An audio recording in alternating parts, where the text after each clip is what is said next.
사실 우리한테는 그렇게 좀 익숙한 문제는 아닌데 그죠. 예, 특히나 외국에서는 이런 일들이 많이 있더라고요. 차 안에 뭔가 이렇게 있는 거 보면은 막 바로 유리 깨고 막 네네. 오디오 빼가고. 맞아요. 그런데 말입니다. 최근에 발생한 절도 사건의 피해 차량 대부분이 자동차 내부가 잘 보이지 않도록 자동차 유리창을 진하게 썬팅한 상태였습니다. 그런데도 불구하고 아니 어떻게 알고 값비싼 물건만 쏙쏙 가져가 버린 거지? 멤피스 경찰에 따르면요. 진하게 선팅된 차량의 내부를 훤히 들여다볼 수 있는 도둑들만의 신종 범행 도구가 있었습니다. 이거 저건가 보다. 편광 렌즈. 오. 그 왜 낚시하시는 분들 물 속에 잘 보이게 하는 그렇지. 그런 거 있잖아요. 아 그래요? 그거 아닙니까? 저는 약간 제가 예상할 때는 MDG라고 그게 뭐죠? 나이트 비전 가더라고 그래갖고 왜 군사 작전 할 때 이렇게 시커먼 데서도 뭔가 잘 보이는. 녹색 화면으로 이렇게 잘 보이게 하는 거 있죠. 설마. 미국 자동차 도둑들의 신종 범행 도구. 그건 말이죠. 저한테는 있고요. 두 기자님들에게도 있는 것. 어? 바로 어? 스마트폰이었습니다. 에?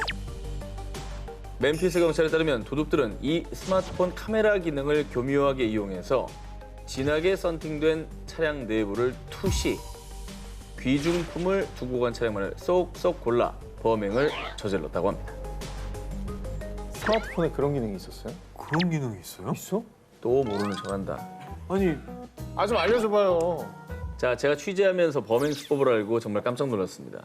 죄송하지만 자칫 모방 범죄 우려가 있기에 구체적인 범행 수법은 말씀드릴 수 없다는 점 시청자 여러분의 양해를 부탁드립니다. 아, 진짜 궁금하다. 뭐냐? 아 근데 스마트폰은 다 있는데 이게 범죄적으로 활용될 수 있는 방법이 있다는 건 무서운데요. 스마트폰을 악용한 도둑들의 신종 범죄. 범행 수법이 진화하는 만큼 그에 따른 대응책이 필요해 보입니다. 2021년 일본 아이치현 나고야시 한 음악학교 교사인 20대 여성 A씨는 수업을 마치고 퇴근 준비를 하던 중 소름 끼치는 경험을 합니다. 업무용 슬리퍼를 벗고 아침에 신고 왔던 구두를 다시 신었는데 아니 헌 구두가 새 구두가 됐잖아. 분명히 아침에 A씨가 신고 왔던 낡은 구두와 디자인, 사이즈는 똑같은데 누구도 신지 않은 새 구두, A씨의 구두가 아니었던 겁니다. 어? 보통은 새 구두가 헌 구두로 바뀌는 경우가 많지. 그렇지. 반대 경우는 거의 없지 않나. 아니 뭔가 착각을 하고 잘못 신고 간 거 아닐까요? 수상함을 느낀 A씨는 그 즉시 경찰에 수사를 의뢰했습니다. 사건 당일 A씨가 슬리퍼로 갈아 신고 업무를 보는 사이 아주 음흉한 마음이 생긴 카츠는요. 맞고 싶다. 그녀의 재취. 그녀의 발냄새. 유경험자입니까? 똑같네요 정말. 너무 메소드인데요. 변태 연기에 강합니다. 그래요? 예. 음흉한 마음이 생긴 카츠는요. A씨가 벗어둔 헌 구두를 몰래 훔쳤고요. 완전 범죄를 꿈꾸며 그 자리에 브랜드, 색상, 크기까지 똑같은 새 구두를 갖다 놨던 겁니다. 진짜 뭐라고 얘기해야 될지 뭐라고 모르겠네요. 해야 되냐, 이거. 욕밖에 안 나오네요 진짜. 계획 범죄죠. 그 신발의 그 브랜드의 그 사이즈를 찾아왔다는 그러니까 이게 건. 그건가요? 혹시 뭐 평소에 좀 연모하던 여성이랄지 뭐 사연이 있었습니까? 전 그냥 구두에 남아있는 여자들의 발냄새를 맡고 싶었을 뿐입니다. 그의 변태스러운 취향 때문이었습니다. 아 조만간 봉준호 여러분 주제겠네요. 털니. 동양권은 좌식 문화니까 신발 벗을 일이 많죠. 많죠. 아이고 그게 아니어도 직장 출근할 때 직장에서 편한 신고 출근한 신발 벗어서 자기 책상 밑에 놓는 사람이 많잖아요. 뭐 그리고 저걸 훔치려고 계속 예의주시하며 스토킹을 했을 거 아닙니까? 그렇겠죠. 그렇겠죠. 따라다니면서 어디 가나. 그러니까 그게 너무 소름 끼치는 거지. 기분이 너무 나쁘고. 당연히 나쁘지. 그렇게 해야지. 이 사건을 접한 누리꾼들 또한 피해자는 얼마나 소름이 돋고 불쾌했겠냐. 우리 주변에도 저런 범인이 살지 어떻게 하나. 끔찍하다라며 그의 엽기적인 범행에 경악했는데요. 아, 저런 거 너무 무서워. 야 지금 무슨 가루를 뿌려놓은 거죠? 방금 보신 모습은 현관문 잠금 장치에 붓을 이용해 밀가루를 바른 뒤 지문을 채취하려는 건데요. 자, 그런데 이게 말이죠. 경찰 과학수사대의 지문 감식 현장이 아닙니다. 과학수사대가 할 법한 전문 행동들을 그대로 범죄자가 하고 있었던 겁니다. 열쇠로 돌아가야 되나 싶다니까 이런 거 보면은. 저게 이제 주로 사용하는 번호를 알아낸 다음에 그걸 이제 조합하려고 했던 거죠. 조합이 쉽잖아요. 6이면 뭐야? 4, 4, 3, 1, 6, 4, 24. 이 24가지밖에 없는 거 아니에요, 경우의 수가. 다 계산해봤구나 미리.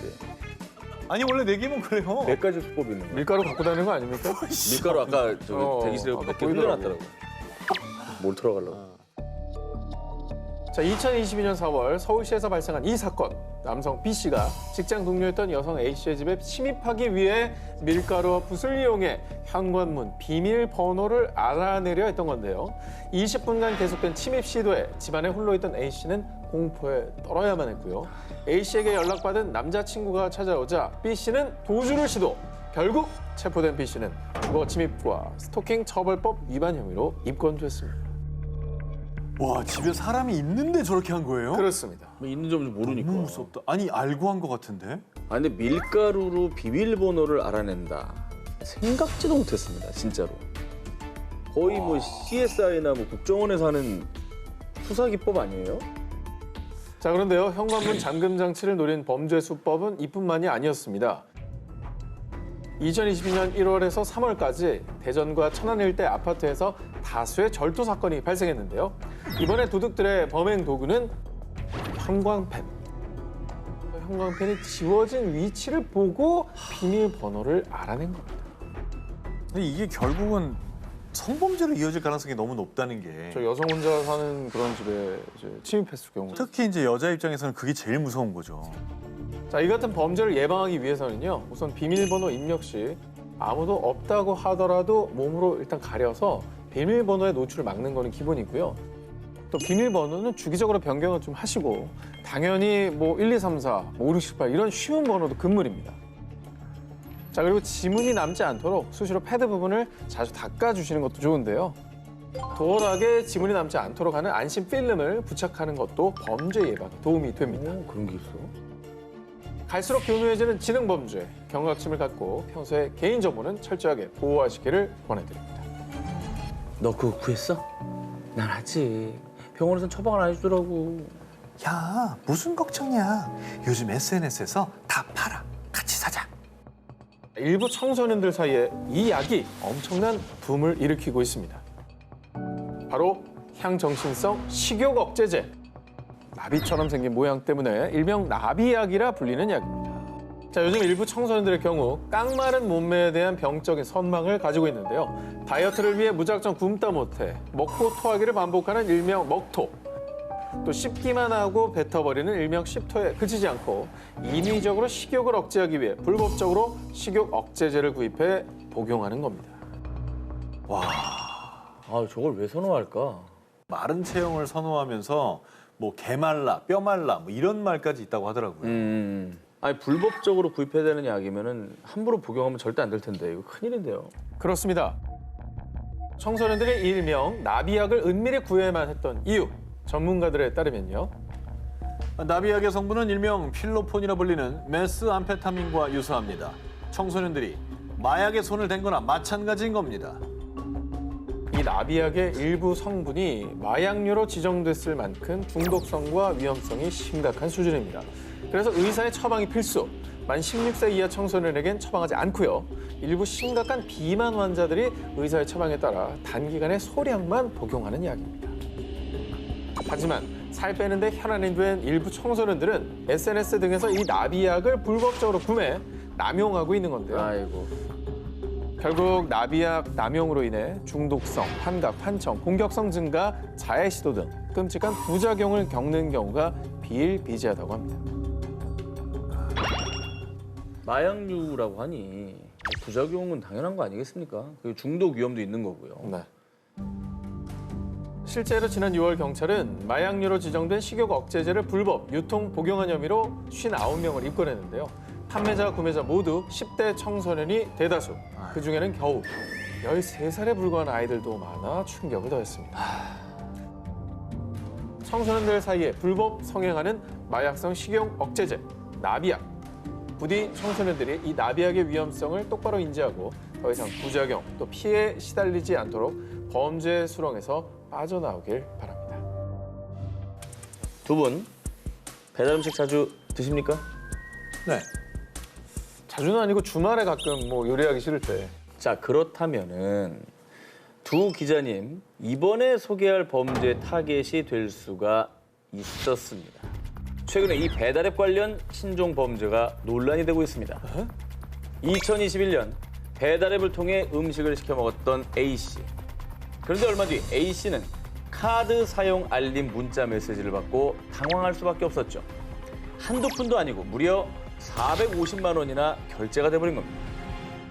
450만 원이요? 저건 저도 저렇게 안 시켜 먹거든요. 450만 원 어떻게 시켜 먹어요? 배달 음식 450만 원 어떻게 먹어? 과다 청구된 금액보다 더 황당했던 점은요. 카드가 결제된 곳은 한 금은방이었다는 점입니다. 배달앱이? 그렇죠. A씨가 단 한 번도 들르지 않았던 곳이었죠. 아니 한 번도 가본 적이 없는 곳에서 어떻게 450만 원이 결제가 돼요? 그러니까 앱에 보통 카드 번호 등록해 놓잖아. 아하. 요거 해킹이 됐나? 오. 깜짝 놀란 A씨는 그 즉시 경찰에 신고. 이후 경찰 수사 과정에서 범행을 주도한 일당들이 붙잡히며 사건의 전모가 드러났습니다. 사건 당일 A씨는 배달앱에서 음식 주문을 하면서 만나서 결제하기, 즉 대면 결제를 선택했습니다. 그리고 얼마 뒤 네, 25,000원 결제해 드릴까요? 아, 기계가 이상하네. 잠시만요. 카드 단말기에 오류가 났다며 다른 카드 단말기를 꺼냈습니다. 이제야 되네요. 됐습니다. 맛있게 드십시오. 다행히 결제가 정상적으로 이루어진 듯 했지만 그렇게 A씨는 범죄에 당한 것입니다. 배달기사가 처음에 사용했던 카드 단말기는 일명 스키머로 불리는 신용카드 복제기. 카드 결제 단말기인 척 속여서 먼저 A씨의 신용카드 정보를 복제한 뒤에요. 결제가 제대로 안 됐다며 뒤늦게 진짜 카드 단말기를 꺼내 음식 대금을 결제했던 것이죠. 그리고 배달기사는 복제한 신용카드 정보로 금은방에서 450만 원을 결제. A씨는 신용카드 결제 내역 문자를 받은 뒤에야 뒤늦게 자신이 범죄에 당한 것을 깨닫게 됩니다. 결제할 때는 실제로 주문 액수만 딱 찍히니까 이상한 문제 없다. 그냥 그렇지. 맞겠지. 근데 정보는 다 넘어간 거지. 그렇지. 복제는 이미 된 거고. 야 이거는 정말 누구라도 당할 수 있겠다. 이에 경찰은 추가 수사에 박차를 가하는 한편 범죄 예방을 위해 가급적 온라인상 선결제를 우선적으로 하는 등의 대안을 제시했습니다. 그런데 말입니다. 지금도 전국 곳곳에서 얼마나 많은 배달 기사님들이 고생하고 계십니다. 이런 일부 사람들의 범행 때문에 서로 간에 오해가 생기면서 애꿎은 배달 기사님들까지 피해를 보는 일은 없어져야겠습니다. 부가웃 게임은 1992년 MIT 대학원생이었던 잉베 라우스타인이 3명의 고등학생에게 펀치를 받고 사망하면서 퍼지기 시작했습니다. 이에 노가웃 폭행 억제법이라는 법안이 제출될 정도로 노가웃 게임은 당시 미국 내 사회 문제로도 떠올랐습니다. 전혀 모르는 사람한테 그냥 아무 이유 없이 억울하게 당하는 거잖아요. 피해자들이 대부분 등치 큰 힘 있는 사람들이 아니고 힘없는 좀 약자들일 거란 말이에요. 사람을 대상으로 하겠죠. 그죠? 인적이 드문 곳에 가지 마세요. 이런 얘기도 할 수 없는 게 번잡한 데서도 저런 짓을 하니까 우리가 여행 가서도 당할 수 있는 거 아니에요? 그럼 이제 뉴욕은 뭐 얼마나 많은 사람들이 여행을 하는 곳입니까? 그렇죠. 도대체 저런 게임을 왜 하는 거야? 형사사법대학 겸임교수 마이클 알카사르는 이러한 폭행을 가하는 사람들은 정신적으로 문제가 있어서만은 아닙니다. 일상에서 느낀 분노와 지루함을 표출하는 거죠. 라고 의견을 밝히며 법 집행관들은 성범죄, 가정폭력 등 일부 범죄를 제외하고는 범죄자들을 불구속 수사하도록 한 일명 보석개혁법이 이 범죄자들을 더욱 대담하게 만들고 있다며 현행법을 꼬집기도 했습니다. 2015년 9월 한낮의 파리. 관광객으로 보이는 한 노인이 길을 가던 두 여성에게 다가갔습니다. 아이고 힘들어라. 아이 저기 길 좀 물읍시다. 노인의 물음에 친절하게 대답해준 여성들. 그리고 얼마 뒤 지갑 갖고 있지? 당장 내놔. 뭐야? 할머니가 강도였어요? 같은 할머니가? 길 물어보더니 강도예요? 자, 그런데 정말 이상한 건요. 피해자들의 반응이었습니다. 지갑이요? 여기 있어요. 현금이 얼마 없잖아. 계좌 비밀번호 뭐야? 비밀번호 1, 2, 3, 4. 여성들은 이 노인과 일면식이 없는 사이인데도 불구하고 노인의 요구대로 순순히 금품을 주고 계좌 비밀번호를 알려주었습니다. 뭐야? 할머니가 혹시 뭐 주술 같은 거 걸었어요? 노인은 지도를 가리키며 길을 묻는 척하면서 여성들이 지도를 보려고 집중하는 그때 여성들의 얼굴에 마약 가루를 물어버린 겁니다. 와, 여기다가 가루를 놨다가? 악랄하다, 악랄해. 이거 영화로 만들면 대박이다. 여성들이 흡입한 건 스코폴라민이라 불리는 마약, 일명 악마의 숨결. 이 스코폴라민은 소량만 흡입해도 강력한 환각작용을 유발, 와, 무능력, 무의식, 무저항 상태가 되는데요. 자, 그리고 설사 약 기운이 떨어진다고 해도 자신이 무슨 행동을 했는지 아무런 기억도 하지 못한다고 합니다.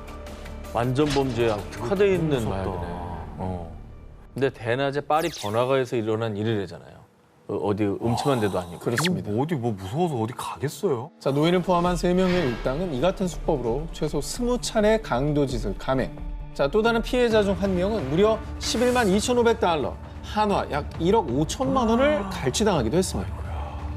이뿐만 아니라 이 마약, 이 스코필라민의 원산지인 콜롬비아에서는 성폭행, 강제 장기 적출 등 매년 최대 5만 건의 스코필라민 관련 범죄가 발생한다고 합니다. 일본 어느 가정집. 여느 때처럼 아르바이트를 마치고 귀가한 토모. 토모, 물고기들 밥 안 줬어? 집에서 키우던 열대어들이 하루 사이에 모두 죽어 있었는데요. 그런데 나무가 말라 죽었잖아. 저게 지네. 토모, 이거 네가 그랬지? 그런데 기묘한 일은 이뿐만이 아니었습니다.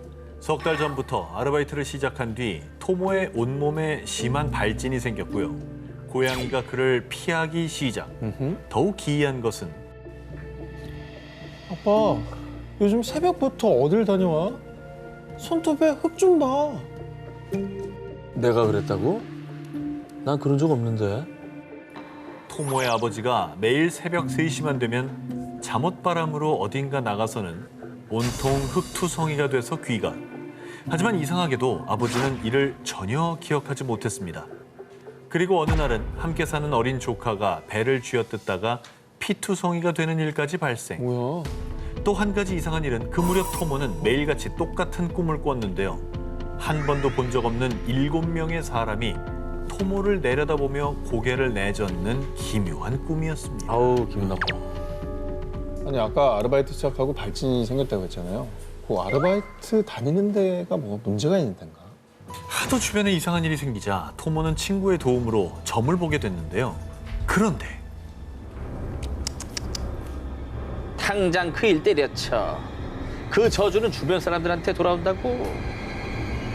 사실 토모가 하는 아르바이트는 저주 대행 아르바이트. 에이그, 저거 있다고 그랬잖아. 우리 소개했잖아. 특히 부두교 계열의 저주로 의뢰인에게 저주 대상자의 신체 일부를 받은 뒤 부두 인형에 집어넣고 주문을 외우며 바늘로 찌르는 일이었습니다. 그런데 무속인에 따르면 저주가 나쁜 기운을 몰고 왔으며 특히 부두 계열 저주는 본인보다 주변인들에게 악영향을 준 거라고 말했는데요. 그리고 꿈속에서 본 7명은 토모의 조상신이었다고 합니다. 그래, 고개 가로저었다고 그러잖아요. 그런 일을 왜 하냐. 그거 아니다. 좀 안타까워서 그죠? 이후 아르바이트를 그만두자 토모 주변에 일어났던 기묘한 일들은 모두 사라졌는데요.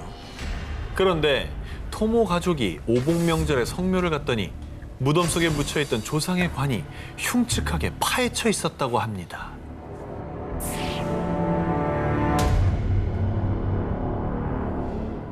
(2017년) 말레이시아의 한 클럽.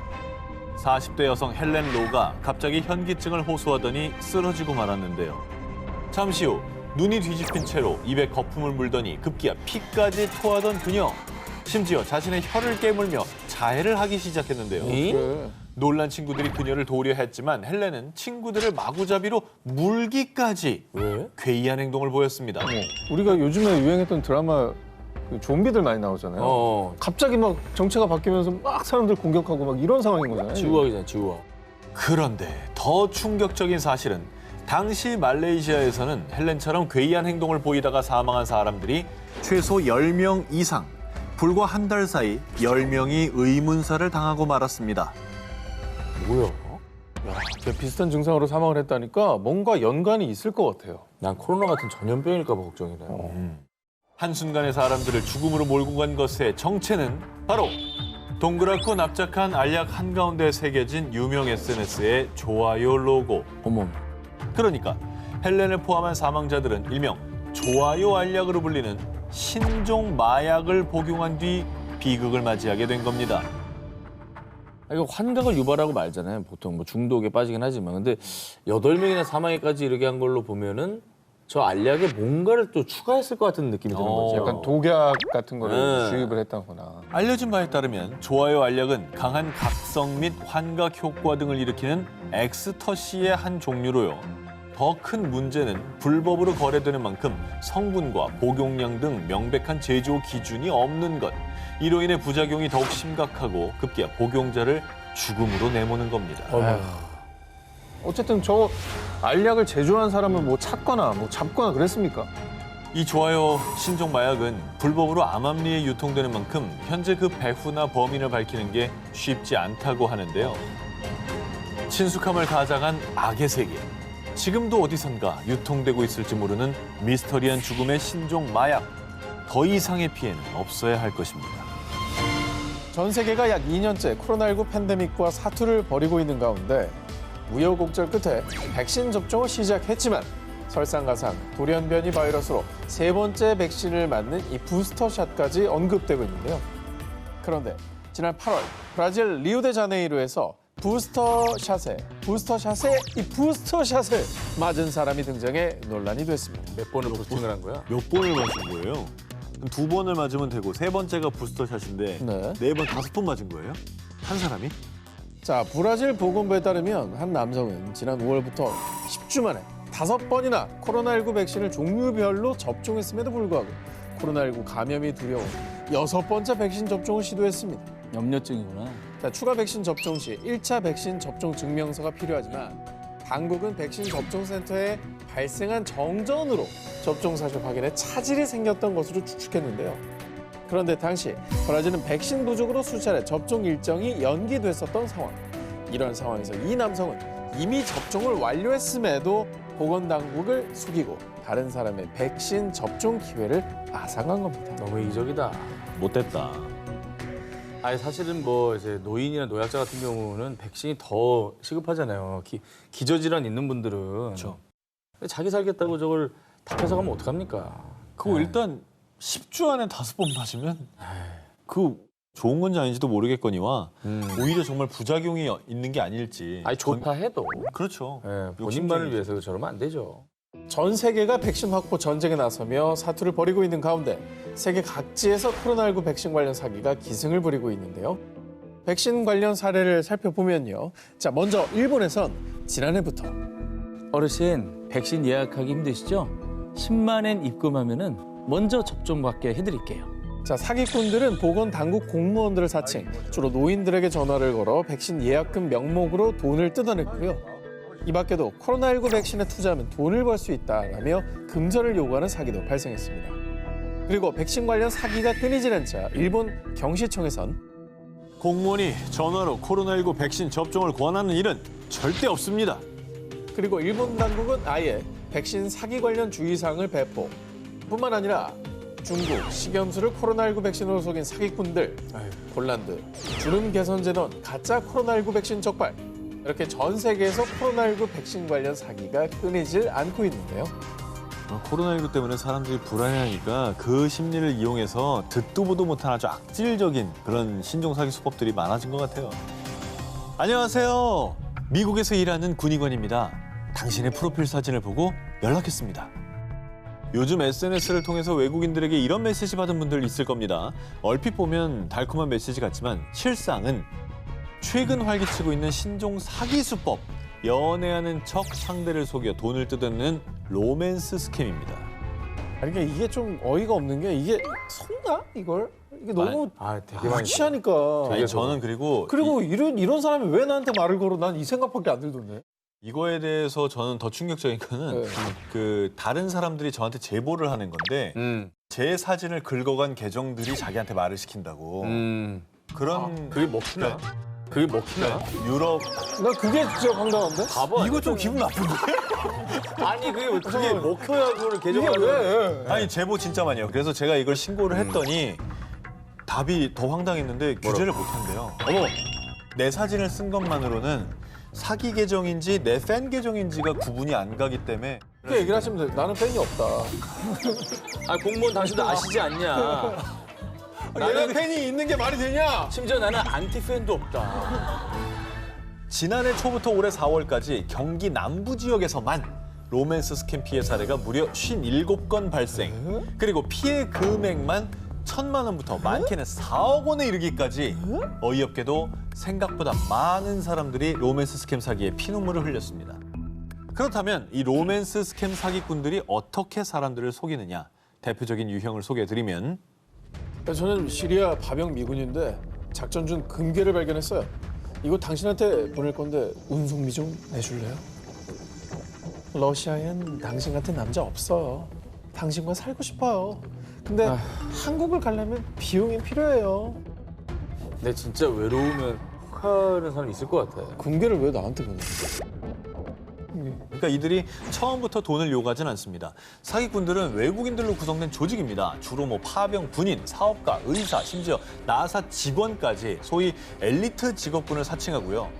또 피해자들의 외로운 심리를 이용해서 일상 사진을 보내면서 달콤한 말로 랜선 연애를 하고 또 결혼을 약속합니다. 그리고 자신을 연인으로 생각하는 피해자들에게 항공료, 통관 수수료, 택배 수출 비용 이런 온갖 이유를 대면서 돈을 뜯어냈는데요. 자, 이걸 좀 막아야 될 것 같아요. 예방 방법 없습니까? 경찰에 따르면 모르는 외국인이 SNS로 접근하는 것은 대부분 로맨스 스캠 목적이라며 낯선 외국인과의 인터넷 교제를 주의할 것, 인터넷상으로만 연락하는 사람에게 함부로 입금하지 말 것, 선물 발송을 빙자한 배송업체 사이트에 접속하지 말 것 등을 당부했습니다. 의사인 라이카 칸이 사기를 당해 무려 1억 원 상당의 손해를 봤다며 경찰에 신고했습니다. 오, 1억 원이면 큰데요. 뭐 신종 이제 보이스피싱 같은 거 이런 거 당한 겁니까? 1억 원에 구매한 물건의 정체 바로 여러분도 혹할 거예요. 요술램프입니다. 진이 나오는 거야? 21세기에 저기 지니가 나올 거라고 구매하진 않았을 거고. 요즘 불가능한 게 어디 있습니까? 아니 근데 아니, 저기 근데- 이제 보면 반짝반짝하니까 저거 자체가 고가의 금이나 금일 것이다. 네, 그러면 충분히 가능하지. 아니, 만약에 진이가 나온다면 1억 정도 할 수도 있죠. 의사 칸은 환자 치료를 위해서 한 여성의 집에 한 달간 방문하면서요. 환자의 아들이라는 남성 탄트익과 그의 친구를 알게 됐습니다. 우리의 위대한 지도자 바바님에게는 신비한 능력이 있습니다. 그들은 바바라는 가짜 종교 지도자를 내세워 칸을 세뇌시키기 시작했고요. 칸과 바바의 자리를 주선했습니다. 그리고 본격적으로 요술램프 사기극을 펼치기 시작. 이것이 바로 전설의 요술램프요. 내 능력으로 진이를 소환해보겠소. 나타나라. 진짜 진이나요? 제가 한 번만 만져봐도 될까요? 이 진이. 어허, 어딜 만져. 그러다 진이가 다치기라도 하면 어떡하려고. 사기꾼 중 한 명이 요정 진으로 변장을 합니다. 자, 페르시아 설화 아라비안 나이트에서 알라딘이 진이를 소환하는 장면을 재현해냈고요. 그들의 시들린 연기에 칸은 완전히 속아 넘어가고 말았습니다. 아무리 분장이라도 영화 화면은 걔 뭐 보정도 하고 조명도 때리고 그러니까 그렇게 보이지. 퍼런 칠해가지고 그렇게 나타나면 그거 누가 믿냐고. 해봐요. 그리고 바바란 이름 성의도 너무 없어.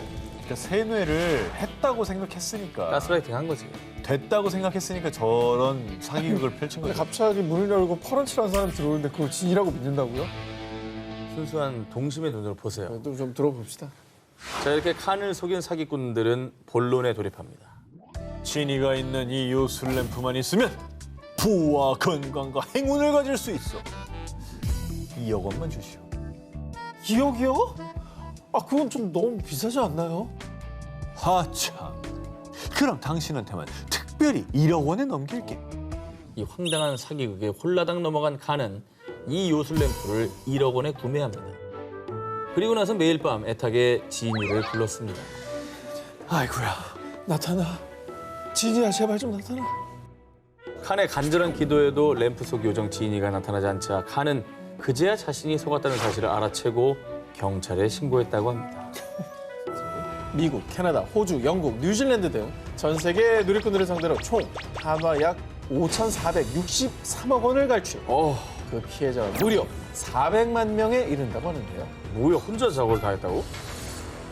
대단한 사람들 참 많다. 1대 400만 명? 그렇죠. 어떤 수법을 쓴 거예요 도대체? 제시 윌리엄스가 사용한 수법은요. 정식으로 구매하기 전 미리 체험해보세요. 공짜로 써볼 절호의 기회입니다. 자, 이렇게 다이어트 상품, 치아 표백제, 기타 건강식품들을 무료 체험이라고 광고. 에이. 공짜의 유혹에 넘어간 소비자들에게 주소와 카드 정보를 등록하도록 유도. 상품을 배송한 뒤 매달 한화 약 94,000원의 요금을 청구하는 방식을 사용했습니다. 저거 자기들은 몰랐는데 동의한 것처럼 구독 동의한 것처럼 해버리는 거군요. 교묘하게 약관을 바꿔가지고 사실 저도 옛날에 이제 무료 받고 나서 다시 들어가서 해지를 해야 그게 이제 정기 결제가 안 되는데 까먹고 막 지나가 버리고 몇 개월 뒤에 이거 왜 이렇게 돈 많이 나갔어? 이런 적 한두 번이 아니거든요. 그리고 들어가서 보면은 해지하는 데가 어디 있는지 찾기도 되게 되게 힘들어요. 힘들어. 해지하기 힘들어. 아, 나 지금 음원 사이트 하나 지금 해지하려는데 지금 보름째 해지하기를 못 찾고 있어요. 나 해지하기 찾느라 죽는 줄 알았어 진짜. 제시 윌리엄스가 사용한 방식에는 교묘한 속임수가 있었습니다. 거기다 써뒀잖아요. 아, 그 14일 안에 물건 반환하지 않으면 요금이 청구된다고요. 그러니까 전 잘못이 없어요. 무료 체험을 먼저 내세우긴 했지만 약관에는 아주 작은 글씨로 체험 상품을 14일 이내에 반환하지 않으면 요금이 부과된다라는 문장이 있었던 겁니다. 야, 게다가 환불 관련 내용도 명확히 명세해 놓지 않아 누리꾼들은 사기당한 것을 알면서도 속수무책으로 당할 수밖에 없었습니다. 자, 소비자들의 불만이 폭주하자 2009년 미국의 연방거래위원회에서 조사에 착수, 2011년에 소송을 제기했고요. 사기냐 아니냐 치열한 공방 끝에 한화 약 4,200억 원을 피해자들에게 반환하기로 합의했다고 합니다. 아, 뭐야. 게임이 시작됐군. 자, 오 셜록과 함께 떠날 첫 번째 추리 여행. 자, 누군가로 인해 매일매일 고통받고 있는 한 남자의 사연 속으로 들어가 보시죠. 2020년 벨기에 앤트워프에 거주하는 65세 남성 장 반 랜데크햄. 그는 언제 찾아올지 모르는 이것 때문에 매일매일 두려움에 떨었습니다. 매일 잠도 제대로 자지 못하고 밖에서 스쿠터 소리가 들릴 때마다 너무 무서워요. 협박을 당하고 있는 느낌이 드네요. 네. 스쿠터 소리에 무섭다고? 자, 그리고 그날 밤도 어김없이 창밖에서 거친 엔진 소리가 들렸고요. 랜데그햄의 집 초인종이 울렸습니다. 랜데그햄 설마 하는 마음에 잔뜩 긴장해서 문 손잡이를 잡아냅니다. 아우 함부로 당기지 말지. 아니 뭐가 있는지 확인하고 그래. 해야지. 이럴 때 보통 문을 열면 안 되거든요. 안 되지. 자, 랜데그햄을 찾아온 이는 바로 주문하신 피자였습니다. 오 마이 갓! 제가 주문한 게 아니라니까요. 사실 랜데그햄은 그동안 자신이 주문하지 않은 피자가 배달되는 테러를 당해왔던 겁니다. 저게 테러야 그냥 먹으면 되지. 아니 근데 그것도 이제 하루 이틀이면 그런데 장난 아니게 가나 보죠. 하늘이 준 선물이라고 생각하면 되는 거 아니야? 과연 그럴까요? 랜데그햄은 피자가 배달될 때마다 분명 이 주소가 맞다니까요. 아니 제가 주문한 게 아닌데 왜 내가 돈을 냅니까? 돈을 받는구나. 괜찮으시겠어요? 싫어. 그뿐만 아니라 주말, 주중을 가리지 않고 어떤 날은 새벽 2시에도 피자가 배달. 심지어 하루 동안 무려 10번에 걸쳐 피자가 배달되기도 했습니다. 아, 뭐야? 그 정도면 이제 피자집도 피해자라고 할 수 있는 거예요. 당연하죠. 피해자면 원래 처음부터 피해자였죠. 아, 제가 봤을 때 코난의 그 촉으로 봤을 때는요. 랜데그햄하고 피자 매장에 동시에 원한이 있는 사람. 아하. 이게 떴어요. 한 번에 두 사람한테 이제 부출한다는 거죠. 그렇죠. 아니 그러면 그거 저기 취소해달라면 안 되나? 취소보다는 그냥 이 주소로 배달 들어오는 거는 주지 마시오. 그래. 아이고. 주문 들어와도 하지 말라고. 너무 간단하게 보신 게요. 뭐 그러면 좋죠. 하지만 범인이 피자, 케밥 등 메뉴도 바꾸고 또 다른 지역 매장에 주문을 하는 등 나름 철두철미해서 소용이 없었습니다. 여러 번 경찰에 신고도 해봤지만 주문자에 대한 단서는 찾지 못했습니다. 매장을 바꿔가면서 했다니까 그러네. 피자집에 원한이 있는 건 아니네요. 이 사람한테 와. 랜데그햄한테 원한이 있는 거네. 맞네. 자, 그런데 말입니다. 이렇게 알 수 없는 피자 테러를 당한 사람은 랜데그햄 혼자가 아니었습니다. 뭐야? 알고 보니 약 30km 거리의 인근 마을에 거주하는 랜데그햄의 친구 역시 그와 똑같은 피자 테러를 당하고 있었던 건데요. 두 사람을 다 알고 있고 네. 두 사람 모두에게 원한이 있는 그런 사람이겠죠. 그러니까 말하자면 학교 다닐 때 이 두 사람이 어떤 친구를 왕따를 시켰어? 뭐 했거나 괴롭혔거나 그런 거예요. 그럴 수 있지. 그 왕따 당한 친구가 지금 복수를 하고 있는 거다. 근데 확실히 코난보다는 최불암 선생님이 선배라 접근이 좋네. 연배가 있어가지고. 그 사이에 또 깨알 성대모사를. 그것도 일리 있는 말이야. 괜찮죠? 네. 1992년 6월에서 7월 사이 2달간 일본 오사카 센난군 구마토리정에서 거주하는 젊은 남녀 5명이 잇따라 사망하는 사건이 발생했습니다. 이 사건들은 놀랍게도 누군가에 의해 살해된 것은 아니라 스스로 목숨을 끊은 연쇄 자살 사건이었는데요. 하지만 그저 단순 자살로 치부하기엔 미심쩍은 부분들이 너무나 많아서요. 20년이 지난 지금까지도 여전히 미스테리로 불리는 사건입니다. 아니 자살인 게 명확하지 않다니요? 아하, 그러니까 뭔가 애매한 부분이 있었나 봐요. 그렇죠. 자, 지금부터 명탐정 문안과 함께 구마토리정 연쇄 자살 사건의 의혹들을 파헤쳐보겠습니다. 자, 먼저 첫 번째 의문점. 자살한 5명은 하나같이 유서를 남기지 않았다는 점입니다. 호호. 평소 A군과 친분이 있었던 B군은 먼저 자살한 A군의 장례식에서 친구들에게 꿋꿋이 살아가자라고 독려했다고 합니다. 하지만 그로부터 6일 뒤 B군은 집에 헛간에서 스스로 생을 마감. 그리고 이양 역시 소속된 육상부에서 최고 신기록을 달성한 날에 사망. 이건 뭐야? 최고 신기록을 달성한 날에 자살한다는 거는 이해가 되지 않아요. 달성한 날엔 파티를 해야죠. 그렇죠. 두 번째 의문점. 자살 방식입니다. 사망한 5명 중에 4명은 목을 매달아 자살했는데요. 그중에 C군은 발견 당시 양손이 뒤로 묶인 상태였고 네? D군의 경우는 목을 매달 때 쓰인 셔츠가 달린 지점이 D군의 손에 닿지 않는 높은 위치였다고 합니다. 자살로 위장된 거 아닙니까? 이거? 아하. 그러게 이거는 위장일 가능성이 훨씬 크다고 느껴지네요. 의문점은 또 하나 있습니다. 이양의 경우 자기 가슴을 흉기로 찔러 사망했는데요. 피투성이가 된 이양이 죽기 전 다르다, 다르다 이런 의문의 다잉 메시지를 남겼다고 합니다. 뭐가 다르다는 거죠? 이렇게 만약에 추측을 한다면 자살을 하기로 돼 있었고 그걸 조력자가 있는 자살을 하려고 했는데 자기와 좀 다르게 뭔가 진행됐다는 게 당황돼서 다행 메시지를 그렇게 남긴 게 아닌가.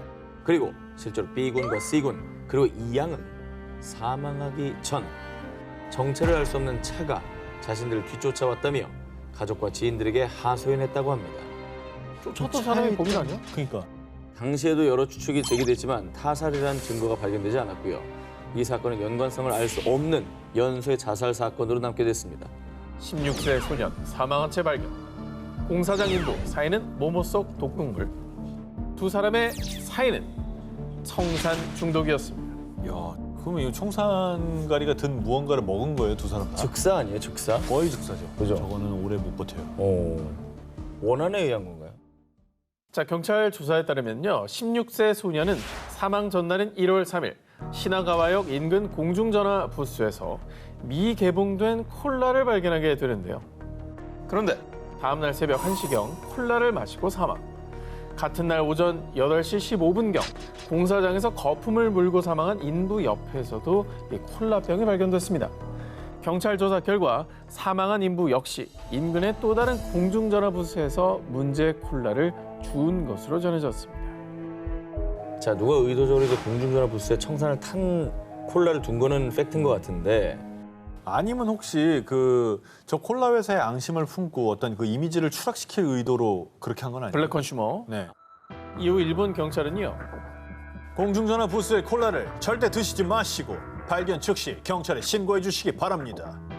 시민들에게 이렇게 당부하며 대대적인 수사에 돌입했는데요. 그러나 용의자 또 범행 동기 등에 대한 그 어떤 증거도 확보하지 못한 채 해당 사건은 불특정 다수를 향한 묻지마 범죄로 추정되며 한순간 일본을 공포로 몰아넣었습니다. 묻지마 범죄인 것 같은데요. 뭐 이렇게 분노, 앙심 이런 것도 없는 것 같고 그냥 얼마나 무서울까 동네 사람들. 다 망해라. 자, 그런데 사건 발생 약 한 달 뒤인 2월 오사카의 한 30대 회사원이 출근 도중 공중전화 부스에서 미개봉 콜라를 발견한 뒤 마셨고요. 결국 의식불명으로 병원에 이송됐는데요. 그러나 정말 천만다행히도 그는 목숨을 건질 수 있었습니다. 자, 그런데 말입니다. 운 좋게 목숨을 구한 이 남성이 병원에서 퇴원한 바로 다음 날 돌연 스스로 목숨을 끊은 채 발견된 겁니다. 어머 왜? 그리고 그의 가족들에 따르면 해당 남성이 청산 콜라 사건을 알고도 자신이 또 다른 피해자가 됐다는 것이 부끄럽고 면모가 없다는 말을 했었다고 합니다. 그게 왜 자살할 이유예요? 자, 그런데 그가 콜라를 마시는 걸 봤다는 목격자도 없었고 또 청산 중독 증상이 없었다고 보도되며 논란이 되기도 했습니다. 이 사람이 범인 아니야? 설마. 갑자기 의심을 할 수 있는 정황이 있는 거죠. 그럴 수도 있겠네. 아 왜냐면 수사가 쪼여오잖아. 그러니까 나도 피해자인 척 하려다가 마시면 죽을 것 같으니까 이렇게 입으로 적시다가 이렇게 해놓고. 자, 그러나 그 역시 사건과 관련된 그 어떤 혐의점도 발견되지 않았고요. 일본의 청산 콜라 살인 사건은 1992년 1월 공소시효 만료로 영구 미제 사건으로 남고 말았습니다. 2016년 인도 타밀 나두주 티루만 나말라이의 한 극장. 이 영화가 요즘 그렇게 인기라며? 오랜만에 영화 보네. 야, 기대된다, 야. 모한과 프라사드 이 두 친구는 출장 중 함께 심야 영화를 보러 갔는데요. 그런데 영화가 시작된 뒤 관객석이 공포의 비명으로 가득 찼던 이유. 당시 상영 중이었던 영화는 실화를 바탕으로 제작된 무섭기로 소문난 공포 영화 컨저링 2였습니다. 아우, 저거 장난 아니야, 저거. 아. 자, 그리고 영화가 절정에 다다랐던 그때 영화를 보던 모한이 극심한 흉통을 호소하더니 갑자기 기절했습니다. 이게 너무 무서우면은 심장에 물이 옵니다. 진짜? 그럴 수 있어요. 공포 영화 보다 갑자기 병원에 실려가는 사람들도 있어요, 있어요. 근데 뭐 심장마비까지는 아니어도 막 두통이 오기도 하고 속이 메스꺼워서 중간에 나가는 사람도 좀 봤거든요. 너무 무서워가지고. 진짜 못 보겠어 그래서. 자, 하지만 이번 사건의 경우는 차원이 달랐습니다.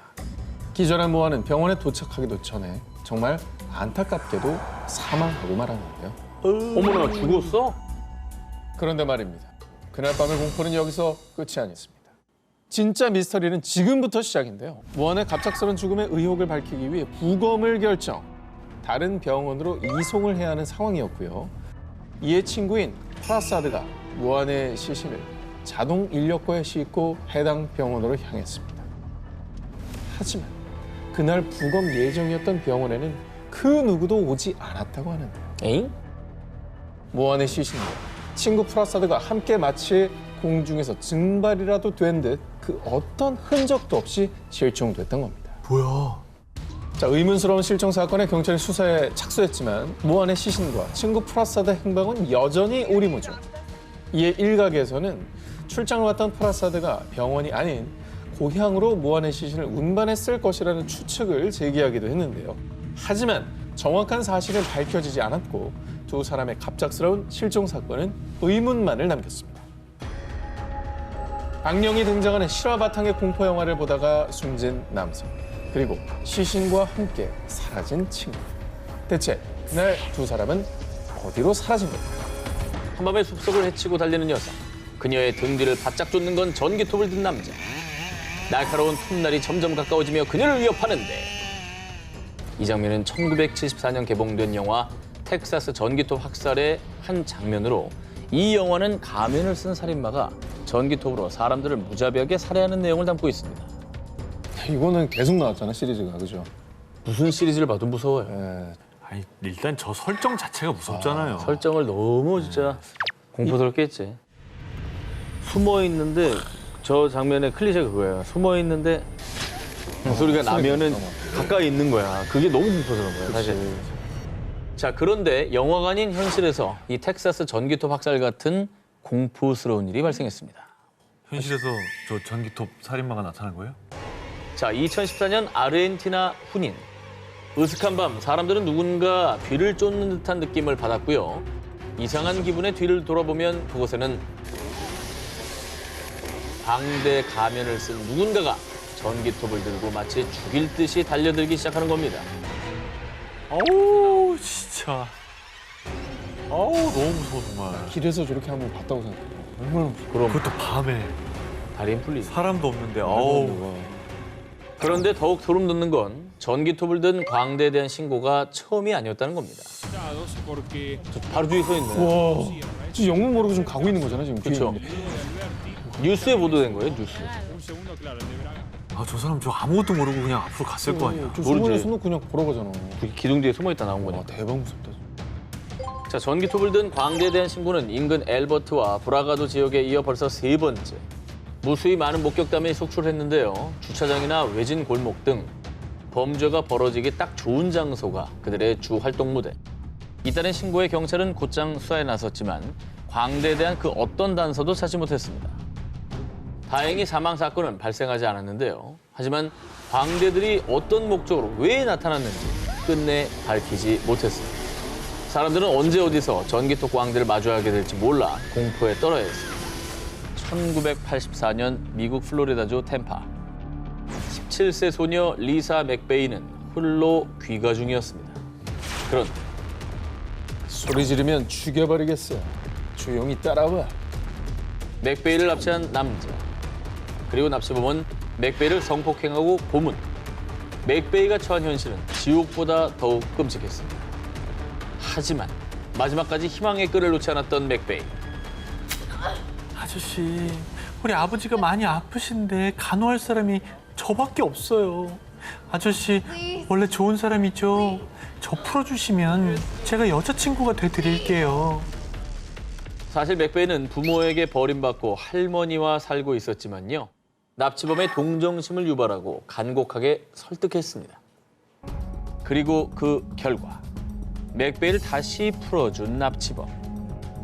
정말 다행히도 맥베이는 납치 26시간 만에 무사히 집으로 돌아올 수 있었습니다.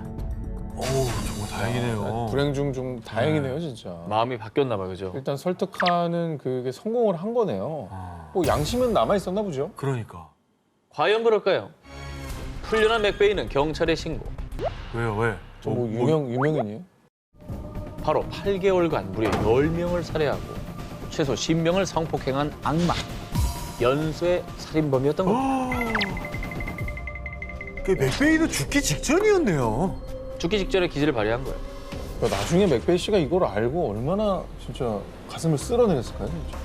아이고, 진짜, 어우, 저 악몽을 좀 잊으셨으면 좋겠습니다. 정말 다행이지만 저 여자분은 트라우마가 생겼을 거예요. 엄청 생겼지. 네. 그렇지. 길에서 사람 만날 때보다 얼마나 너무 무섭죠. 2013년 미국 캘리포니아. 어느 날부터 브라이스는 공부에도 손을 떼고 밤낮이 바뀐 채 생활하며 매 순간 딴 생각을 하는 듯 불안 증세를 보이기 시작했는데요. 뭐 안 좋은 일이 있었던 건가요? 그러던 어느 날 야밤에 갑작스럽게 차를 몰고 4시간 30분 거리의 부모님 집으로 향한 브라이스. 그런데 어찌된 일인지 부모님 집에 도착할 시간이 한참 지나서도 브라이스의 모습은 보이지 않았고요.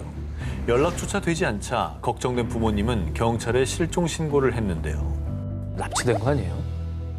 아니면은 뭐 워낙 또 먼 거리니까 가다가 조금 쉬면서 잠에 이제 들었는데 제 시간에 도착 안 하고 그냥 뭐 아침이 돼버렸다든지. 그러면 다행인데 사고 났을까 봐. 아니 뭐 누구 기다리고 약속이 돼 있는데 거기서 계속 그러면 있었던 건가? 주차장에서 18시간 동안 꼼짝도 안 하기 쉽지 않아요.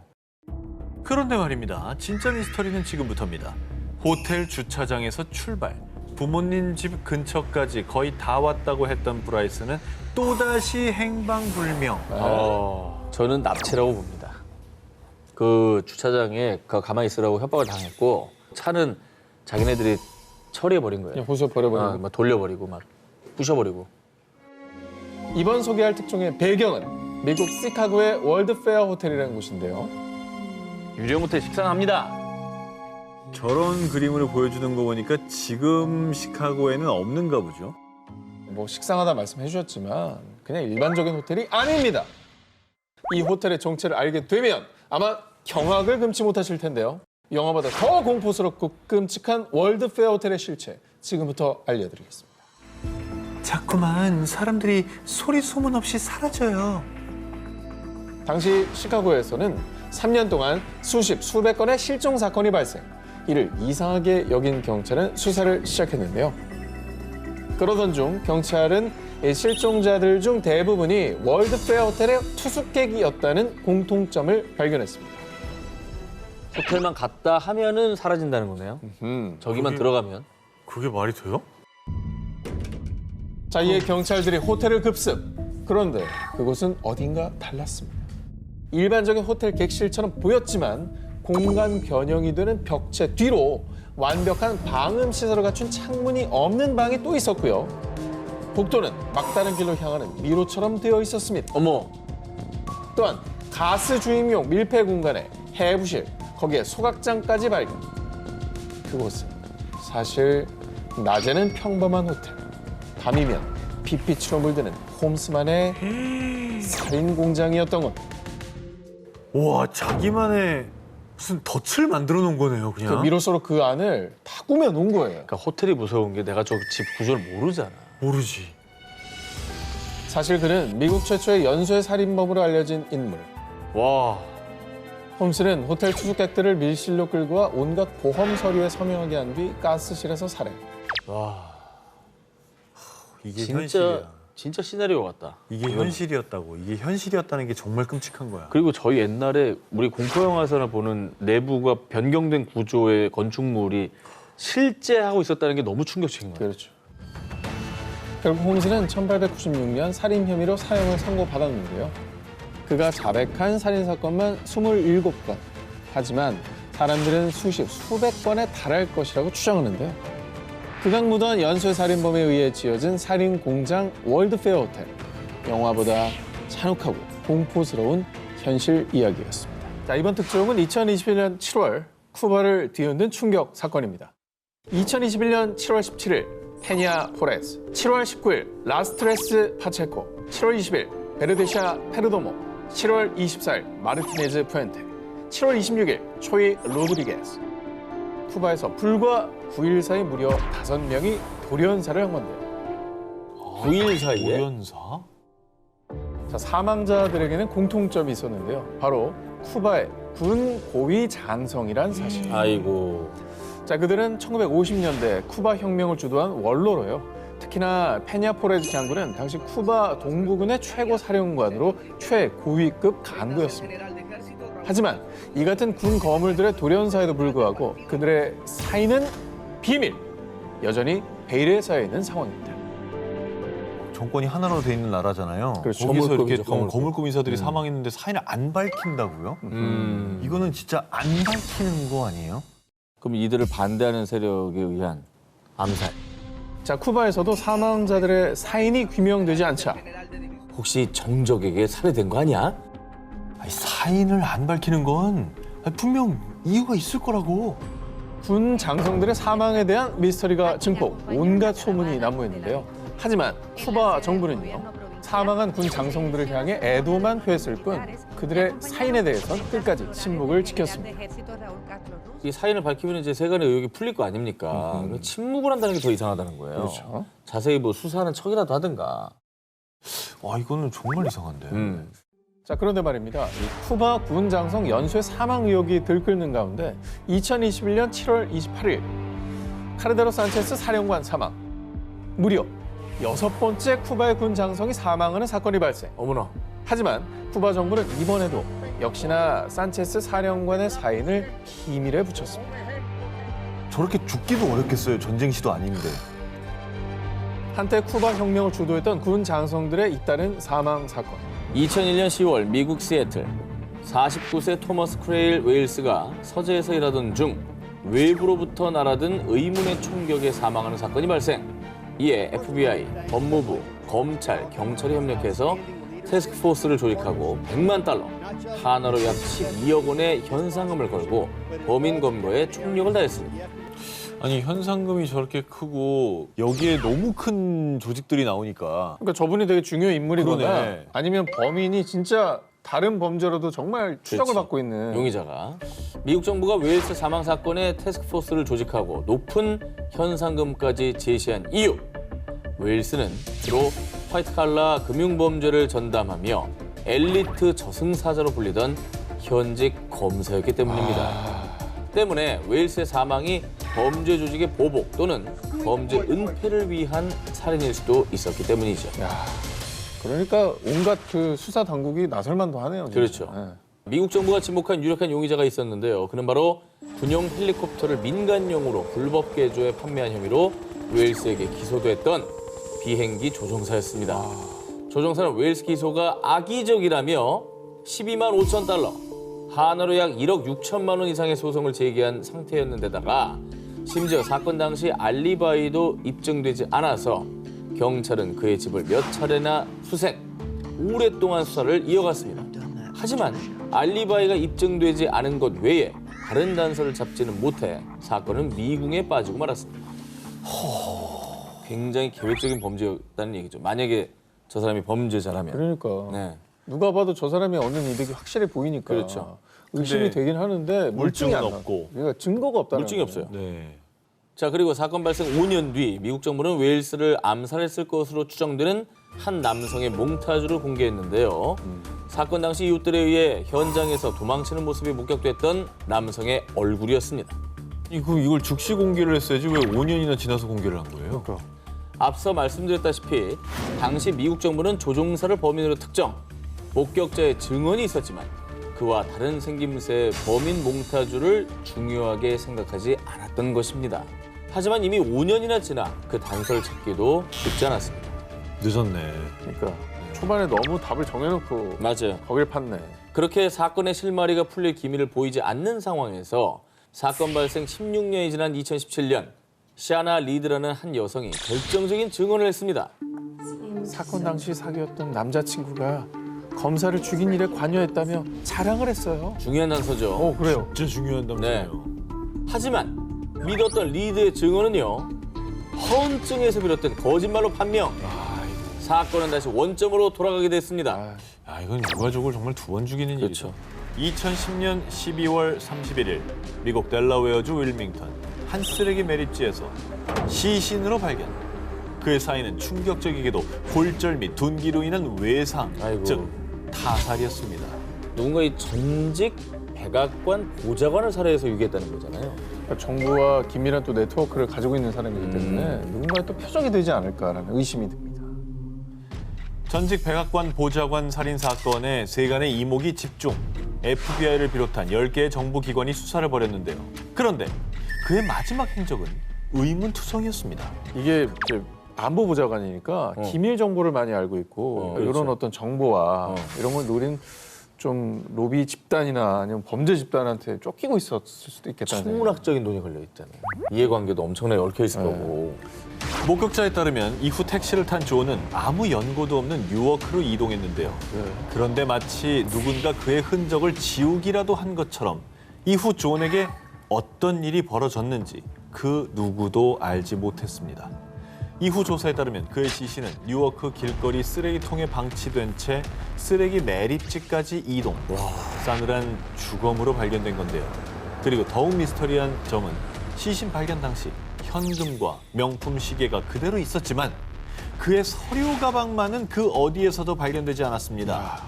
존의 지인과 수사관들은 그가 생전 국가 기밀에 접근 권한이 있던 점, 방산업체에서 일한 점, 굳이 시신을 쓰레기 매립지에 의도적으로 숨기려고 한 점 등을 들어 명백한 표적 살인을 주장하고 있지만 유력한 용의자도 결정적인 증거도 수사 진척도 없는 상황입니다.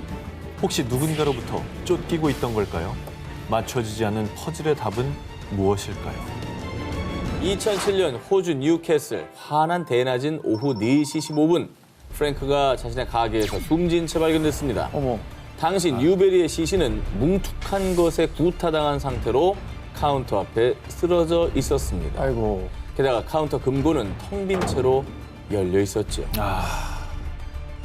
이러면 이게 강도살인 사건을 의심하게 되는데요. 이거 사정도 잘 모르는 강도가 와서 협박하고 돈 털어가고 죽이고 이게 너무 그려지네요. 경찰도 처음에는 강도 살인 사건이라고 판단. 하지만 뉴베리의 주머니에서 하나로 약 135만 원의 돈이 그대로 발견되며 어허. 단순 강도 사건이 아니라는 데 무게가 실리기 시작했습니다. 강도면은 주머니를 뒤졌을 수도 있을 것 같은데.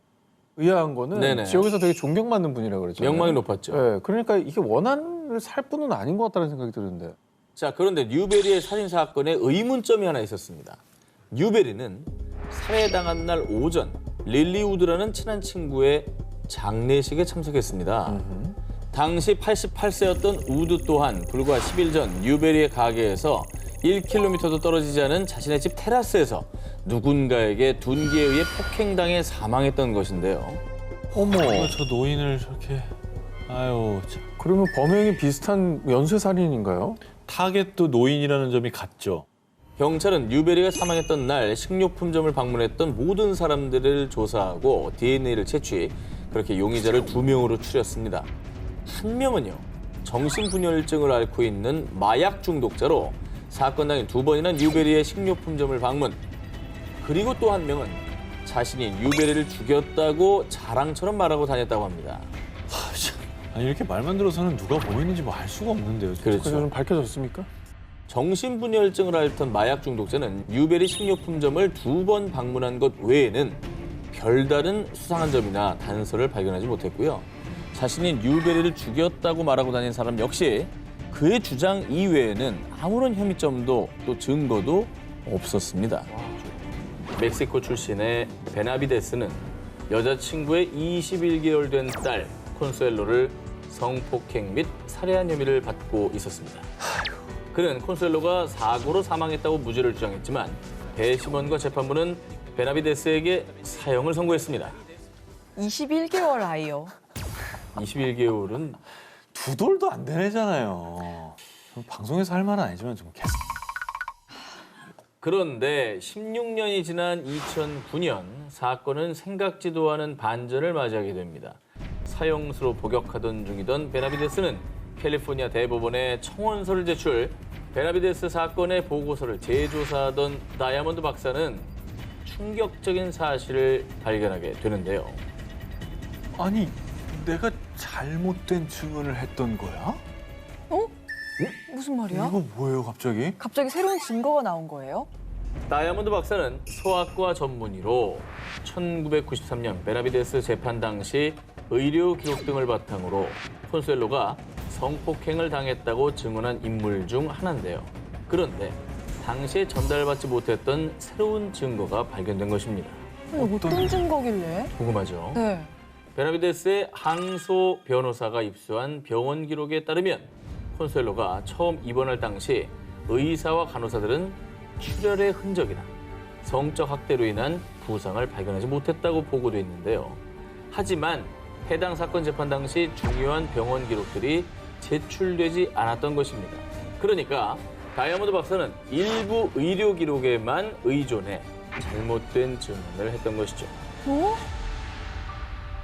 자, 그뿐 아니고요. 당시 콘수엘로의 부검을 맡았던 법의학 병리학자 제임스 디블린 역시 콘수엘로의 내부 부상이 성폭행에 의한 것이라고 증언.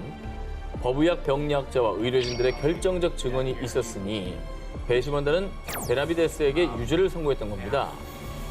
근데 그 법의학 병리학자는 왜 이렇게 성폭행을 당한 거다라고 증언을 했을까요?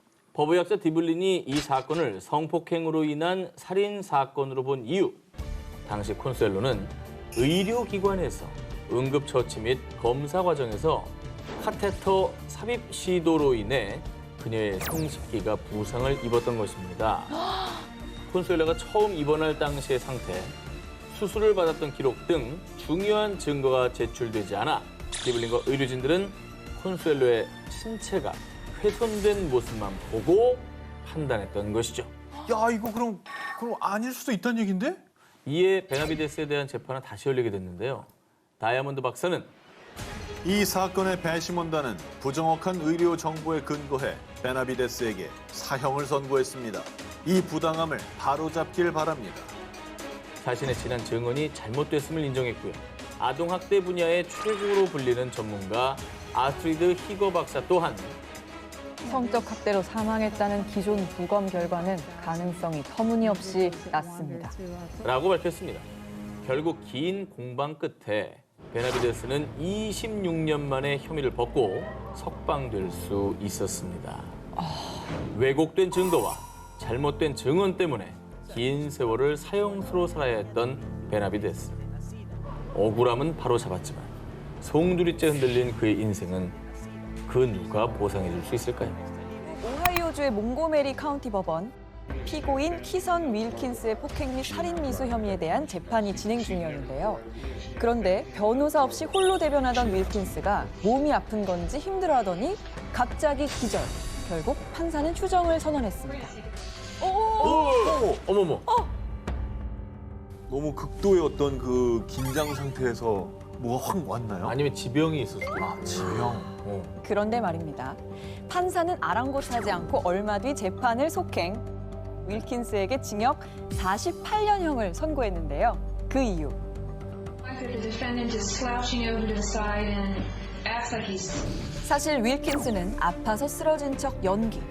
그러니까 꾀병을 부려서 수차례 재판을 연기한 전력이 있었던 겁니다. 그리고 실제로 당시 지독한 암모니아 냄새를 풍기는 스멜링 솔트를 윌킨스의 코앞에 가져다 대자 기절한 줄 알았던 윌킨스가 즉각 반응, 움찔하며 바로 눈을 떴습니다.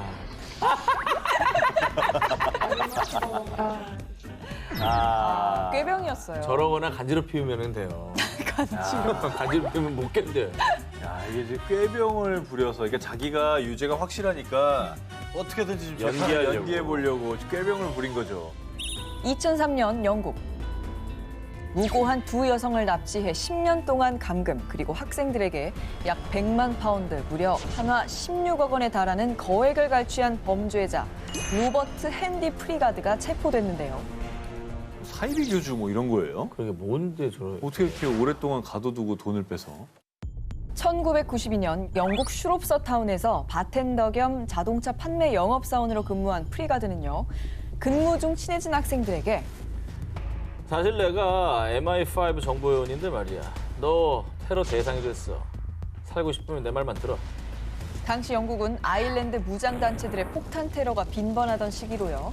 프리가드는 테러의 위협에서 지켜주겠다며 학생들에게 접근, 목숨을 지키기 위해선 돈이 필요하다고 속여서요. 무려 한화 16억 원에 달하는 거액을 갈취한 겁니다. 여기서 나가면 죽을 수도 있어. 그러니까 여기 얌전히 있어야 돼. 프리가드는 테러의 공포에 휩싸인 그녀들을 세상과 완전히 단절되도록 통제했고요. 그 사이 한 여성은 프리가드와의 사이에서 2명의 자녀까지 낳았습니다. 야, 진짜. 사이비 교주도 그거 아니었다고? 아, 이건 뭐냐 또. 완전히 가스라이팅이네. 이처럼 끔찍한 범행을 저지른 프리가드는 2003년 또 다른 피해자 가족의 신고로 대대적인 수사 끝에 체포됐는데요. 그런데 정말 충격적이게도 치열한 법정 공방 끝에 프리가드는 2007년 무죄를 선고받았습니다. 뭐야? 이건 또 뭐예요? 프리가드에게 납치 감금됐다가 10년 만에 구조된 피해자들은요. 제가 납치를 당했었다고요?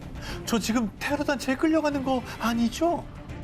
오히려 불안에 떠는 모습을 보였는데요. 알고 보니 피해자들은 10년 동안 자신이 납치당했다는 사실조차 인지하지 못했고요. 프리가드에게 완전히 동조돼 별다른 반항도 하지 않고 프리가드와 함께 지냈던 겁니다. 진짜 보호받고 있는 줄 알았던 거군요. 피해자들은 뒤늦게 자신이 속아서 납치된 사실을 알았지만요. 알았어? 법정에선 프리가드는 아, 내가 납치한 게 아니라니까요. 그 여자들이 자발적으로 나랑 같이 산 거예요. 강제 납치도 불법 감금도 하지 않았다고 주장. 무엇보다 프리가드의 범행을 입증할 증거가 없어서요. 결국 법원은 피해자들의 가출과 동거에 합의가 있었다고 판단해 2009년 5월 석방됐습니다. 2018년 1월 미국 캘리포니아 세크라멘토의 고등법원. 재판 중이던 판사는 한 남성을 향해 재판 방해하지 말고 당장 그 입 다무세요. 아니 살인범이고 경찰관을 2명이나 죽였으면 중범죄자인데 처벌 당연히 받는 거지만 그렇죠. 인간 대 인간으로서도 사과를 해야죠. 그게 당연한 거죠. 네. 근데 당연한 게 지금 오늘 주제가 아니잖아요. 아, 그렇지. 적반하장의 주제라. 당연하지 않은 놈들만 나오는 거구나. 당시 바라카 몬테스의 변호사는요. 당시 피고인은 약물로 인지 능력이 떨어진 상태였습니다. 어떻게든 형량을 줄이기 위해서 힘겹게 변호를 이어갔는데요. 자, 그런데 변호사가 열변을 토하던 사이 살인범 바라카 몬테스는요. 정말 뻔뻔하게도 재판 도중 갑자기 웃음을 터뜨린 겁니다. 어머머. 아니 왜 웃어? 왜? 아 괜히 응? 정신적으로 좀 안 좋다는 걸 막 이렇게 강조하려고 그러는 건가? 아니 그래도 자기의 살인죄를 재판하는데 웃음이 나오나? 하지만 경악스러운 살인범의 행동은 여기서 끝이 아니었습니다. 뭐야 이건 또 살인을 예고했네요. 사페예요 사페? 유족들이 그럼. 보고 있을 거 아닙니까? 방청객으로 들어가 있겠지. 저는 뭐 완전 포기한 건가? 오죽하면 판사가 호통칠 정도니까요. 그러니까 왜 저렇게 행동했지 이해가 안 되네. 정말 저 웃음기 싹 사라지게 큰 형량이 내려졌으면 좋겠습니다. 2013년 3월 중국 다롄에 거주하는 우 씨는 아내와 아들과 함께 외출을 했습니다. 그런데 그 사이 도둑이 침입. 아무도 없지. 그럼 슬슬 털어볼까? 아이 뭐야 겨우 이게 다야? 아, 휴대폰도 뭐 이런 걸 써?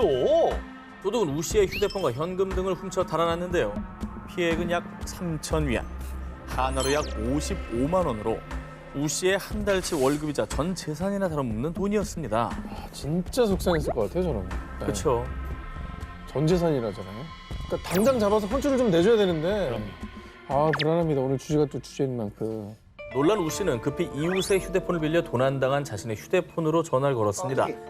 역시나 휴대폰은 꺼져 있었지만 우 씨는 지푸라기라도 잡는 심정으로 도둑에게 메시지를 남겼습니다. 아, 도둑님. 가져가신 건 저희 가족의 전 재산이에요. 돌려주시면 절대 신고 안 할게요. 제발 좀 부탁드리겠습니다. 근데 이거 솔직히 도둑 입장에서 이거 신경 쓰겠습니까? 그냥 딱 끊어버릴 것 같은데. 아니, 전화기를 차단하고. 꺼놨는데 뭐 보기나 하겠어요? 간절했던 우 씨의 마음이 통한 걸까요? 도둑으로부터 답장이 왔습니다. 뭐라고? 너희지? 아니 너무 가난해서 훔칠 것도 없더라. 아, 시간만 낭비했잖아. 이런 구닥다리 휴대폰이나 쓰는 인생이라니 왜 사냐? 그걸 그걸 그것도 없어서 저 남의 집 집에 들어가지고. 도둑 들어간 사람은 왜 삽니까 그러면? 야, 진짜 이거는 적반하장 그대로 그냥 도둑이 몽둥이를 들었다 그거잖아요. 전 재산을 도둑 맞은 데다가 도둑에게 조롱까지 당한 우 씨는요. 가난해도 열심히 살고 있다고 자부했는데 정말 허탈하네요. 라며 속상한 마음을 감추지 못했습니다. 가난은 부끄러운 게 아니죠. 뭐 도둑의 말 따위는 무시하고 지금처럼 열심히 사시면 언젠가 좋은 날이 올 겁니다. 힘내시길. 아, 그리고 저런 파렴치한 도둑을 일단 꼭 잡아서 혼쭐을 좀 내줬으면 좋겠어요. 그러게. 정의가 뭐고 뭐가 옳은 건지 이 법이라는 게 왜 있는지 무서움을 제대로 좀 보여주면 좋겠네요. 진짜. 2013년 4월 미국의 브루클린. 31살 남성 로버트 잭슨은 도로 주차장에 주차된 자동차 조수석에서 여자친구를 기다리고 있었습니다. 그때 일방통행인 도로에서 웬 차량 한 대가 역주행! 급기야 그 차는 마주오던 트럭을 피하려다가 잭슨이 탄 차량과 접촉 사고를 내고 말았습니다. 일반 도로인데 역주행이라니까 이거는 진짜 큰 잘못이고 그렇죠. 지금 접촉사고라고 하셨잖아요. 접촉사고인 게 정말 천만다행인 거예요. 역주행은 큰 사고 나요. 진짜. 가만히 이제 주차해 놓은 차에 타고 있었던 거잖아요. 그냥 정말 자다가 날벼락 맞은 거죠. 그렇죠. 자, 그런데 말입니다. 아, 이거 여자친구 차인데 제가 잘 얘기할 테니 자동차 긁힌 것만 보상을 해주시면 됩니다. 아니 무슨 소리야? 당신이 우리 차에 달려들었잖아. 가해 차량에서 내린 두 남성은 정말 뻔뻔하게도 사고를 내놓고는 오히려 피해자인 잭슨에게 죄를 뒤집어 씌우려고 한 겁니다. 야, 이거 황당해서 약간 말도 안 나왔을 것 같은데. 역주행에서 본인이 잘못해서 사고까지 냈으면은 이거 정말 싹싹싹싹 빌어가지고 이 정도면 진짜 고맙습니다 하고 와야 되는 거예요. 배송만 하고. 그러니까요. 근데 블랙박스나 CCTV 사고 장면 찍혔죠? 자, 그런데 말입니다. 사고 후 가해자들은 마치 CCTV를 찾는 듯 주변을 두리번거리더니 CCTV가 작동되지 않는 걸 봤는지 갑자기 당신을 무면허 운전 혐의로 체포합니다. 사실 잭슨을 체포한 가해자들은 경찰이었습니다. 가해자들이 탄 차량은 경찰차였습니다. 경찰차가 역주행을 했다고? 아 근데 잭슨 입장에서 쉽지 않았을 것 같아요. 이거 왜냐면 그냥 잘못하면 말려요. 일반 운전자도 아니고 여기는 공권력이니까. 그렇지. 진짜 잘못하면 난리 납니다. 완전 힘의 불균형이 엄청난 거잖아. 그렇습니다. 사고 직후 무면허 운전 혐의로 기소된 잭슨은 자신의 무고함을 밝히기 위해 경찰과 힘든 싸움을 이어나갔습니다. 그리고 정말 어렵게 잭슨은 그간의 억울함을 풀 수 있었습니다. 뭐가 하나 나가면 내가 볼 때 주변에 누군가가 찍고 있었을 거예요. 불행 중 다행으로 사고 현장 인근 건물의 한 CCTV에서 사고 장면이 담긴 동영상을 뒤늦게 확보한 것입니다. 지금 진짜 무서운 게 경찰에 이런 억울함을 밝혀줘야 되는 사람인데 이걸 뒤집어 씌워요? 너무 무섭다. 야, 이건 나쁜 사람들이야. 본인 인생을 망쳤네. 2020년 6월 22일 미국 샌디에이고에 거주하는 여성 앰버린 길레스는 한 카페에 방문했다가 출입 거부를 당하자 억울한 마음에 당시 상황을 SNS에 게시했는데요. 그런데 쫓겨날만 했네. 안전이 최우선. 카페 직원 일 참 잘하네. 응원합니다. 라며 카페 직원을 옹호하는 예상치 못한 반응들이 쏟아졌습니다. 뭐지? 아니 억울해서 글을 올렸는데 손님이 어쨌거나 들어가려다 쫓겨난 것 같은 느낌인데 그렇습니다. 이걸 왜 직원 편을 들죠? 사실 길레스는 마스크를 착용하지 않은 채 카페 방문.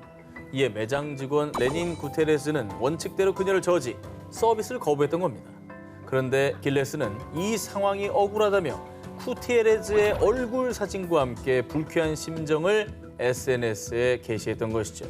아니 작년에 미국 코로나 상황 심각했잖아요. 다른 손님들의 안전을 위해 향한 조치인데 이게 아니 진짜 적반하장이네. 자기 억울하다고 사진까지 찍어 올렸다고. 이거 초상권 있잖아 저 사람도. 이 길레스의 적반하장은 또 여기서 끝이 아니었습니다. 누리꾼들은 원칙을 지키고도 수모를 당한 카페 직원 구테레즈를 위로하기 위해서 팁의 의미로 크라우드 펀딩 사이트를 통해 약 10만 5천 달러, 한화로 약 1억 3천만 원을 모금했는데요. And that right there is $100,000. 이 소식을 들은 길레스는 뭐? 10만 달러? 나 때문에 받은 거니까 절반은 내 거지. 그리고 정말 뻔뻔하게도 변호사 수임료 모금을 위한 크라우드 펀딩 게시물을 게시하며 끝까지 적반하장 태도를 보였습니다. 그러니까 저 정도 되면 내가 잘못했나? 그치. 내가 혹시 나의 생각이 일반적이지 않은 건가? 라고 돌아볼 법도 한데 역지사지 해야지. 이 사람은 정말 황당해요. 투자자 200명 속인 금융사기꾼 체포. 100억 가로챈 희대의 사기꾼 법원행. 1999년 미국 뉴욕 롱아일랜드에서 사기 행각으로 체포된 아이라 모나스. 사실 그는 증권 사기 혐의로 수감된 적이 있는 사기 전과자였습니다. 아니 사기로 처벌하고 또 사기를 쳤어요? 그렇죠. 아유 정말 스케일도 크다. 200명을 상대로 100억을 사기친 거면. 간땡이가 얼마나 부어야 저런 걸 할까? 그런데 정말 놀라운 사실은 그가 범죄를 저지른 장소가 다름 아닌 교도소 아니었다는 겁니다. 교도소에서 사기를 어떻게 쳐요? 뭐 만나기는 해야 사기를 치는 거 아니야? 희대의 사기꾼에겐 가능했습니다. 이게 어떻게 된 일이냐? 1999년 당시 금융사기 혐의로 2년에서 4년형을 선고받고 교도소에 복역 중이었던 모나스는 자신이 운영하던 2개의 투자회사 직원들에게 교도소 내 공중전화로 전화를 걸어서 나 지금 유럽 출장 중이라 연락이 잘 안 될 거야. 확실한 종목이 있으니까 얼른 고객들한테 전달해. 모나스의 수감 사실을 몰랐던 직원들은 그가 일러준 투자 정보를 고객들에게 그대로 전달. 고객들은 직원들의 말을 믿고 돈을 송금했던 겁니다. 그렇게 모나스는 약 200명의 투자자들에게 850만 달러, 한화 약 100억 원의 투자를 받았지만 약속한 주식은 단 한 주도 사지 않은 채 사적으로 사용했다고 합니다. 어휴. 아니 근데 어쨌든 반성하라고 그 교도소 가 있는 거 아닙니까? 거기서도 이런 사기 행각을 하면 안 되죠. 결국에는 감금이 돼 있으니까 뭐 가족들이나 뭐 이런 최소한 인권 배려를 위해서 그런 전화 연결을 쓰게 해주는 건데. 야 진짜 그걸 또 대박이다. 사기에 쓰다니. 정말 상종 못한 인간이네요. 차원이 다르다.